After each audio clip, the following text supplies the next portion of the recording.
Amigos, ¿por qué existía la pena de muerte en los tiempos de la Torá, en el antiguo Israel? Porque hubo personas que murieron, por ejemplo, apedreadas o con otros sistemas de ajusticiamiento. ¿Y por qué después en el tiempo ya no había esas penas de muerte? Y yéndonos a los tiempos de Yahshua el Mesías, el Maestro, el Hijo de Dios, tenemos el episodio de la mujer adúltera, en donde, si bien en los tiempos de la Torá estaba penalizada esas conductas, aquí sin embargo el Maestro Yahshua deja libre a la mujer. ¿No es acaso esto una contradicción, todo ello? Pues aquí está el misterio que vamos a ver y a desvelar.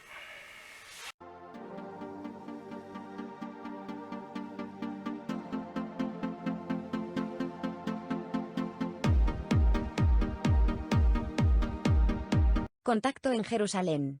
Ron Castilla, un investigador privado español, viaja a la ciudad de Jerusalén, en Israel, para investigar las puertas dimensionales. Durante su estancia en la ciudad santa, el investigador se verá envuelto en una trama trepidante de aventuras. Pues la explicación a este interrogante misterioso es que al principio, en el Israel antiguo, en tiempos de la Torá, existía una teocracia directa, en donde Yahvé era quien dirigía y digamos que reinaba y gobernaba sobre el pueblo de Israel. Entonces, en tiempos de esta teocracia directa, justo cuando sale el pueblo de Israel de Egipto, de la esclavitud de Egipto, en principio había una teocracia directa, donde mandaba Yahvé. Entonces, Yahvé es un Dios muy celoso y muy exigente. Y se juntaban, curiosamente, por un lado, la máxima santidad de Yahvé y por otro lado, un pueblo como el hebreo, que había estado esclavizado en Egipto durante 400 años y habían asimilado todas las prácticas y religiones paganas del antiguo Egipto, que era de costumbres, pues, de religión pagana diabólica. Entonces, claro, era muy difícil, cuando salió el pueblo de Israel de Egipto al principio, era muy difícil compatibilizar que Yahvé, la máxima santidad, dirigiendo a este pueblo que venía con arrastrando esas tradiciones de religiones paganas y diabólicas. Entonces había una teocracia directa y en principio pues había una serie de mandamientos y cuya transgresión exigía la muerte de la persona. Había penas de muerte para ciertos casos. Entonces, más adelante en el tiempo ocurre que Yetro, que era el suegro de Moisés y sacerdote de Madián, que era el padre de Séfora, la mujer con la que se casó Moisés. Bueno, pues Yetro, viendo que Moisés estaba agobiado todos los días, o sea, había pasado ya el tiempo, ¿no? Y viendo que Moisés estaba agobiado todos los días porque tenía que atender al pueblo y juzgar los casos del pueblo, que venía la gente con sus casos a plantearle sus problemas, entonces Moisés no daba abasto, el pobre hombre, a atender a las multitudes, porque es que eran cientos de miles de personas. Entonces, por eso Yetro, el suegro de Moisés, sacerdote de Madián, le aconsejó a Moisés y le dijo: mira, tú no puedes o no debes atender, porque además esto te quita a ti el tiempo para otras cosas muy importantes, ¿no? Y entonces, en vez de que te dediques tú a esto, pues nombra jueces, o sea, gente responsables, que se van a encargar de los asuntos para dirimir las cuestiones y para juzgar los casos de las gentes, los problemas que haya, y que resuelvan ellos. Y con diferentes categorías, para 10, digamos para 10 personas, que pueden ser 10 familias, para 50, para 100 y para 1000. Entonces así el pueblo llevaba sus casos a estos responsables, a estos jueces.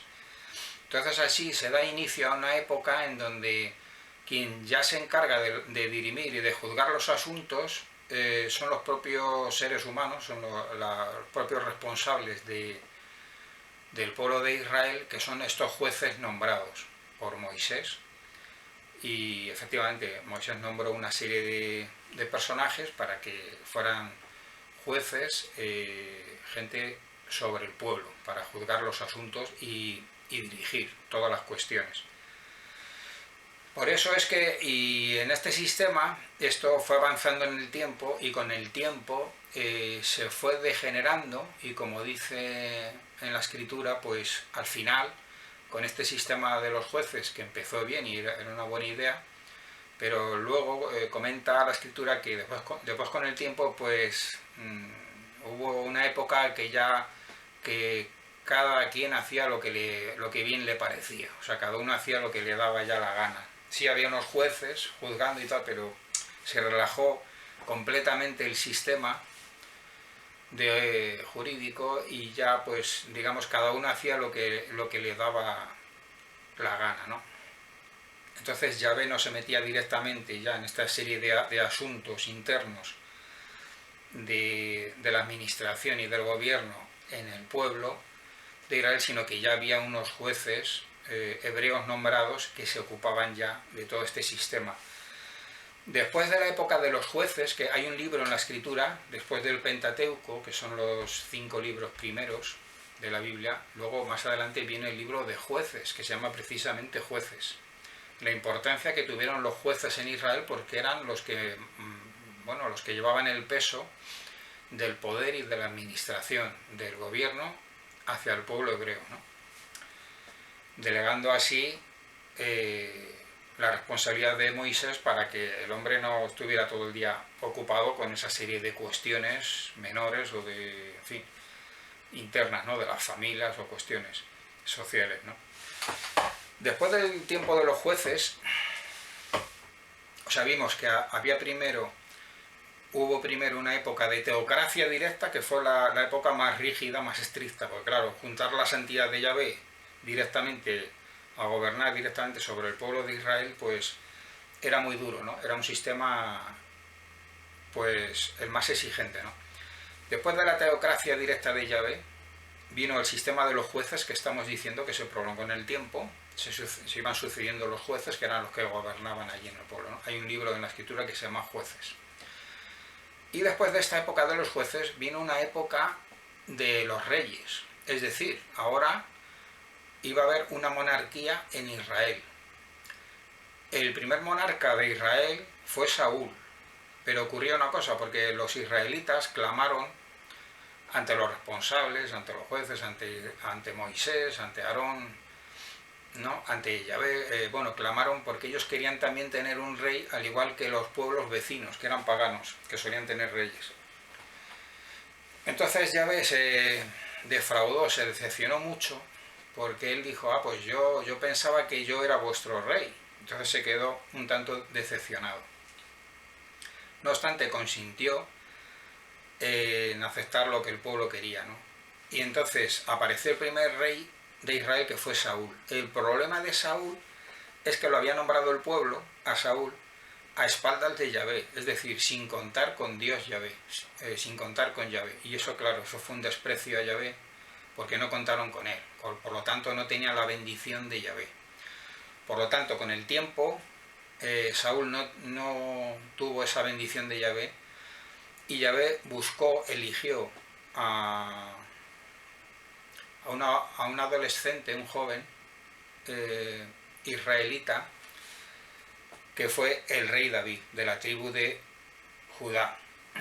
Entonces ese fue el primer rey que escogió Yahvé, y ese sí tenía la bendición de Yahvé, y pasado el tiempo, sustituyó a Saúl, un rey que no contó con la bendición de Yahvé porque no contaron con Yahvé para nombrar a ese rey, sino que lo eligió el pueblo a espaldas del rey, siguiendo las costumbres paganas, con las mismas tradiciones paganas.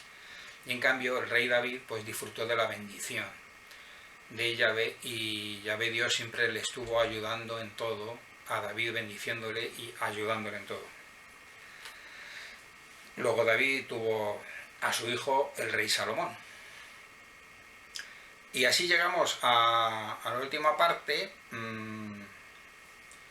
de los tiempos de Yeshua, el Mesías, el Maestro, de por qué en ese apedreamiento que recibían las personas adúlteras, en el episodio de la mujer adúltera, que se narra en las Escrituras, en los Evangelios, la mujer adúltera. Entonces, conforme a la tradición que había, se debía de apedrear, ¿no?, a esas personas adúlteras, y le exigían los fariseos, escribas, sacerdotes, rabinos, hebreos, le exigían, le llegaron con este caso a Yeshua el Maestro y arrastraron a esa mujer adúltera ante los pies de Yeshua, incitándole a que habían sorprendido a esa mujer en plena transgresión, en pleno pecado de adulterio, y que debía ser apedreada. ¿Qué decía él? Entonces Yeshua el Maestro liberó a la mujer, porque fue aquella frase famosa que dijo: pues quien esté libre de pecado, que tire la primera piedra, ¿no? Entonces, después Yeshua preguntó a la mujer: ¿te han condenado los hombres? Y dijo la mujer: no, Señor, no me han condenado. Y dijo Yeshua: pues yo tampoco te condeno, vete y no peques más. Y así esta mujer adúltera quedó liberada. Claro, entonces es por esta razón que ya no se llevaba, ya no se practicaba, ya con el tiempo no se practicaban estos ajusticiamientos a muerte, porque ya vimos que con el tiempo no era como al principio. Entonces no había lugar, cuando ya no se ejecutaban esas penas de muerte, no había lugar ya para ejecutar a ninguna persona en Israel. Pero además concurría otra circunstancia, que claro, esa mujer adúltera había pecado con un hombre, entonces el hombre no apareció allí, no arrastraron al hombre, estos rabinos y sacerdotes no arrastraron también al hombre que participó de ese pecado de adulterio, no le arrastraron también junto a la mujer ante el Maestro Yeshua. Entonces, para hacer un juicio justo, había que haber juzgado a las dos personas, a la mujer adúltera y al hombre. Pero el hombre no aparecía, no estaba allí, por lo tanto no se podía emitir un juicio justo en ese momento. Así, en un minuto y a bote pronto, no se podía emitir un juicio justo, porque hacía falta que hubiera estado en todo caso el hombre. Pero ya era una cosa desfasada el poner en condenar a pena de muerte a cualquier persona en Israel, porque ya se había... O sea, con el tiempo ya no se practicaban esas penas de muerte. Esta es la explicación de por qué al principio había penas de muerte, después con el tiempo no. Y mucho menos Yeshua el Maestro no se dedicaba a condenar a nadie, sino precisamente a ayudar a la gente y o sea, no venía para condenar, sino para servir y para ayudar y conducir a la gente hacia la salvación, ¿no? No venía para condenar ni para arrebatar la vida a nadie, sino para el contrario, para dar la vida eterna a sus semejantes. También hay que nombrar otra circunstancia que concurrió en que en un principio había pena de muerte en el pueblo de Israel y después ya no. Y fue que después, con el tiempo, se construyó el tabernáculo, en donde ya los israelitas expresaban sus arrepentimientos, sus culpas, sus pecados, sus transgresiones, y entonces se hacía expiación por parte de los sacerdotes, se hacía expiación de esos pecados, de esas culpas, y se presentaban ofrendas y se hacían sacrificios de animales, y entonces quedaban las culpas expiadas. Entonces el pecador, pues, con ese gesto de arrepentimiento, pues regresaba ya y quedaba saldadas esas deudas. Y esto es una razón más que explica cómo en un principio, en los tiempos de la teocracia directa, sí había esa pena capital, pero luego con el tiempo hubo una serie de razones que hicieron que ya no se practicaba tanto esa pena de muerte. De todos modos, siempre siguió existiendo latente esa pena de muerte para ciertos casos y ciertas situaciones. La prueba es que Yeshua, el Mesías, el Maestro, junto con los otros dos malhechores, fueron ajusticiados y fueron colgados de los maderos. Entonces ahí hubo pena de muerte que la recibió Yahshua, el maestro.